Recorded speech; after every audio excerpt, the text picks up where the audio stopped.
तर चला मंडळी, तर आम्ही आलेलो आहोत बाहेर. बाहेर आल्याच्या नंतर बाळाचं तर एवढं नाटक चालू होतं गाडीत, खूपच तो खेळत होता. आणि दादा बोलला, चला आज तुम्हाला मी बाहेर फिरवायला नेतो, का की आज मला सुट्टी आहे. तर आम्ही बोललो चल ठीक आहे, पण आज कसं काही घेऊन जातो आहेस? तर तो बोलला की आता ताईचं बाळ थोडंसं मोठं झालेलं आहे, तर त्याच्यामुळे आपण त्याला बाहेर घेऊन जाऊ शकतो.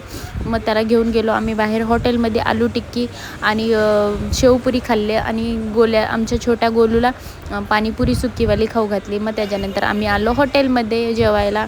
मग तिथे तर काय, आमचा छोटा गोलू एवढा मस्ती करत होता, त्यातले सगळे चम्मच वगैरे सगळे काढत होते. काकी वहिनी त्याला बोलत होती चम्मच वगैरे नको काढू, तर तेच काढत होता आणि टिश्यू बरोबर एवढा खेळत होता. आणि मोठ्या गोलूचं तर खूप फेवरेट आहे, जे की पनीर, त्याला खूप आवडतं. तर त्याच्यामुळे तो पनीर खात होता आणि तो तर एवढा टिश्यू घेऊन काढत होता. आणि आम्ही मागवलेली बांगडा थाळी आणि पापलेट आणि परत सुरमई थाली सगळं मागवलं.